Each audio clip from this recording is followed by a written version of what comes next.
Hello guys, I am Parinita and welcome back to my channel to polish your CSE concepts with me. So let's get started. In my previous video of compiler design, we have already learned how to find out the first and follow set of any given variable of the given production. Fine, we have already seen that, and I have told you at that time also that why we are saying these things mainly because in the construction of LL1 table or in the construction of LR0 or all the LR tables, in the construction of all these parsing tables, finding out first and follow is mandatory. That's why we have learned that. Fine. So as we have already learned that in our previous video, in this video we are going to see how to use this set of first and follow in our construction of parsing table. So here I have taken the same example here so that you will get a better idea. In this example only I have shown you how to find out the first and follow of the given variables. Here the main variables in the LHS are S, S1 and E. So we have already seen how to find out the first and follow of these things. In case you have not visited that video first, please go and visit that video so that you will be aware of the rules of finding out first and follow set. And then in this video you can further see how to construct the LL1 table with the help of first and follow. See how this type of question has been asked, that they might ask you, they will give you any grammar and they will ask you that find out first and follow and construct the MM1 table and say whether the given grammar is LL1 or not, whether the given grammar is predictive parsing, is parsed by the predictive parsing table or not. Yes, this is an important point. You should be knowing that LL1 table and predictive parsing table is the same, because many times what happens in day to day we are calling it LL1 table only, LL1 parsing, but in GATE or any such competitive exams many times they are using the word predictive parsing for the same. So you should be knowing that these two things are same. Fine. So yes, now this is our given grammar, and by parsing this given grammar with the help of LL1 table or parsing table or predictive parsing table, we have to show that whether this given grammar is LL1 or not. Fine, so let's do that. First of all, we have already find out first and follow. Now I will show you how to fill this predictive table with the help of this first and follow. So in this table of LL1 or predictive parsing table, how you have to construct the table? See, I have already constructed the table here for you. What we will do in the columns, see, in the columns what will be there? In the columns I have written all the terminals that is present in my question. Okay, let me.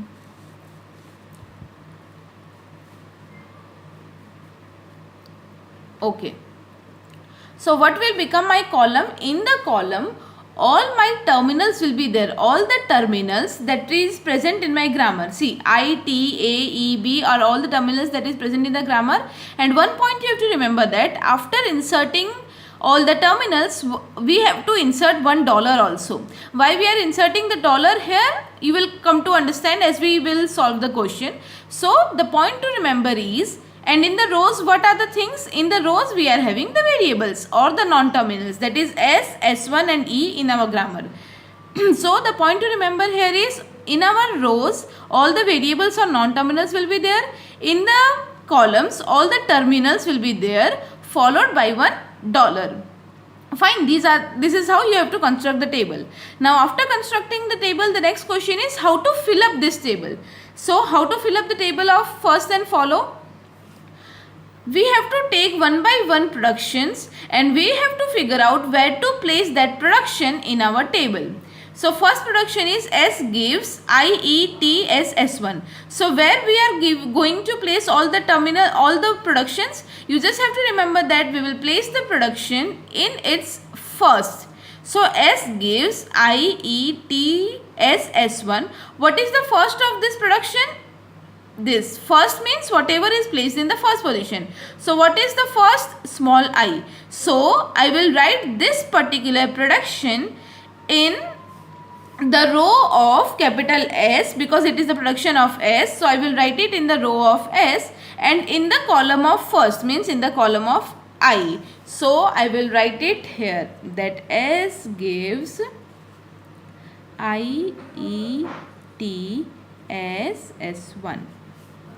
Fine. So where I have written it, it is the production of S. So I have written it in the row of S, and first of this is small I. So I have written it in the column of small I. Simple. Okay. Now next production is S gives A. So where I have to write it in the row of S and in the column of small a, because here only small a is there. So the first of small a is small a. So I will write it in the row of S and I will write it in the column of small a. So I will write S gives A here. Fine. Okay. Next production is S1 gives ES. So I will write it in the, what is the first of ES? First of ES is the first position, that is small e. So I will write it in the row of S1 and in the column of small e. So I will write it in the row of S1 and column of small e. So here I will write S1 gives ES. Fine. Okay. Then I am having S1 gives null. So what is the first of null? The first of null will be null. But you have to remember that null, see, it is null, right? So generally we should be writing this inside null, but this is a point to remember that when I am writing about the columns, I have not written null. So you have to remember this point, that at the time of writing terminals, null will not be there and only dollar will be there at the end, but null will not be there. Now as null is not present here, we cannot write null anywhere because there is no column for null. So whenever any production will be there in the form of S1 gives null, that means whenever null is present in our RHS, where we can write that production, we will write that production in the follow of LHS. You have to remember that whenever I am having something gives null, that means null is in my RHS, I have to write that production in the follow set of LHS. So here I am having S1 gives null, where I can write S1 gives null, I will write it in the follow set of S1. What is follow set of S1? We have already found it out. We have found it out. Where is S1 gives null? That means I have to write it in the follow set of S1. Follow set of S1 is E and dollar. So I have to write S1 gives null in E and dollar, in the column of E and dollar. So I will write it in the row of, this is the row of S1, I have to write it in the row of S1 and under E and dollar. Under E I have to write S1 gives null and under dollar I have to write S1 gives null. Fine. Okay. Then E gives B, where I will write it, E gives B, I will write it in the row of E and in the column of B. Row of E and column of B. E gives B. Now our parsing table is ready. LL1 table is ready. Now our last task is to tell, on the basis of this table we have to tell whether this grammar is LL1 or not. How we will tell?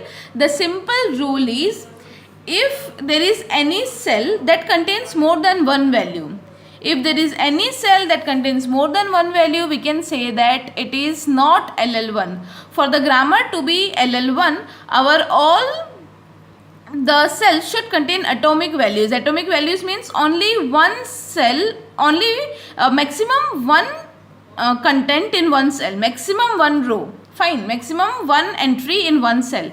But in this case, see, here in S1, in the S1 row and in the E column, I am having two entries. Other all entries are fine. There are only one entry in one cell.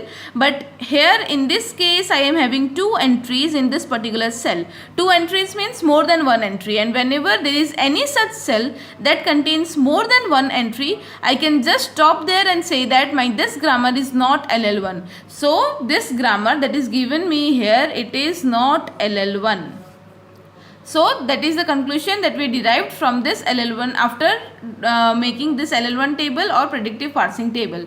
Fine, this is how you have to figure out whether the grammar is LL1 or not. Now this is a long cut or the main method that I have shown you.